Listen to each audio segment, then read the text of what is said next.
Milsbeek beschikt over een 15-tal wandelgidsen die u kunnen meenemen en die u onderweg zullen bijpraten over het dorp, de historie, cultuur, natuur en omgeving. Milsbeek heeft een rijke en boeiende geschiedenis. Van de ijstijd tot nu, van baron tot arbeider en van vrede tot oorlog. Er valt veel te vertellen. We gaan met een 3-tal wandelgidsen op stap om u enkele paardjes te tonen en toe te lichten. Martin Holthuizen, we staan hier bij de Schotterie Jacobsladder. Begin van een van de wandelroutes hier in Milsbeek. Hoe zijn die wandelroutes tot stand gekomen? Enkele jaren geleden hebben we in Milsbeek de Kern met Pitprijs gewonnen. En dat was een bedrag van €1000 wat we mochten besteden aan bepaalde zaken in Milsbeek. We hebben toen een wandelgidsengroep opgericht omdat we al heel veel wandelingen hadden. Maar mensen gingen die niet veel lopen. En nu zijn er gidsen zodat mensen met een gids een wandeling van enkele uren kunnen maken door 3 verschillende gebieden in Milsbeek. 1 is de Kern Milsbeek, 2 is de Bloemenstraat en Gebrande Kamp en 3 is de omgeving van de Sint-Jansberg. De Jacobsladder is een van de oudere pottenbakkerijen in Milsbeek die gelukkig nog in oorspronkelijke staat verkeert, een groot gedeelte daarvan. Een 10-tal jaar geleden was de schoorsteen heel erg vervallen. De Stichting Cultuurbehoud heeft toen een onderzoek laten doen door het MAP uit Nijmegen om die schoorsteen te restaureren. Het bleek een zeer bijzondere schoorsteen te zijn waarvoor subsidie aangevraagd is bij allerlei organisaties en stichtingen. De Stichting Cultuurbehoud heeft dat niet zelfstandig kunnen doen, maar er is een speciale nieuwe stichting opgericht.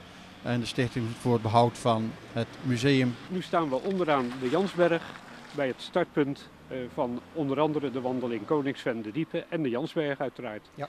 Maar er ligt hier een grenssteen, er is een praatsteen. Vertel er iets over. Nou, hier inderdaad 2 stenen. De eerste is een grenssteen. En die heeft hier gestaan tot de Tweede Wereldoorlog. En toen is hij door tanks overhoop gereden en in 2 gebroken. En een 30-tal jaren geleden heeft mijn broer die opgegraven en achter een huis neergelegd. En daar heeft hij altijd gelegen tot 2 jaar terug. En toen heeft Stichting Cultuurbehoud die hier neergelegd. Het bijzondere aan de grenssteen is dat het een neutrale weg is waar die aan stonden. En dat betekent dat aan 2 zijden van de weg een steen stond met hetzelfde nummer. En dat is uniek voor Nederland. Het is de enige plek in Nederland waar stenen staan met eenzelfde nummer. Dan heb je de fluisterkei of de luisterkei. Die maakt deel uit van de route die loopt van Normandië.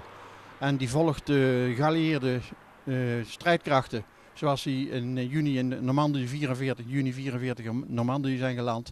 Door België getrokken, door Brabant en naar Nijmegen gekomen en van Nijmegen weer verder gegaan zijn Limburg en in Duitsland in. En op die hele route staan deze luisterkeien. Als je daar een bepaald nummer op belt, dat staat op de luisterkei, dan krijg je een gesprek van 7 tot 8 minuten waarin verteld wordt wat hier in februari 1945 is gebeurd. Nu staan we hier bij de Diepe. Dat is ook een zandafgraving geworden. Ja. Maar is dat weer een nieuw natuurgebied?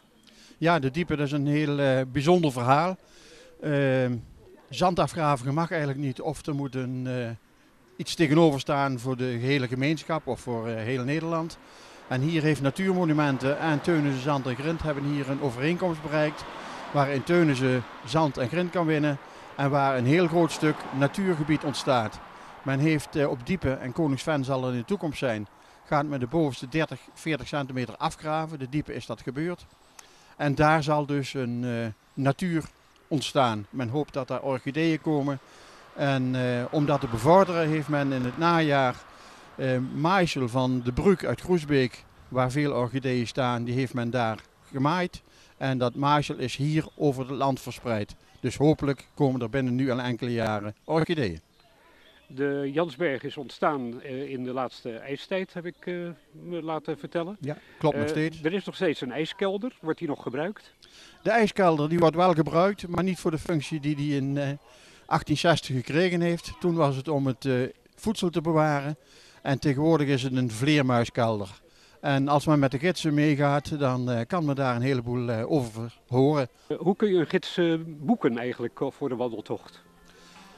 Ja, dat is nog niet zo heel moeilijk. Je kunt naar Martin Apenstaartje wandelgidsenmilsbeek.nl en dan kom je bij mij in mijn e-mail terecht en dan zal ik binnen 24 uur, als ik dat kan, antwoorden en dan kun je met een gids meegaan.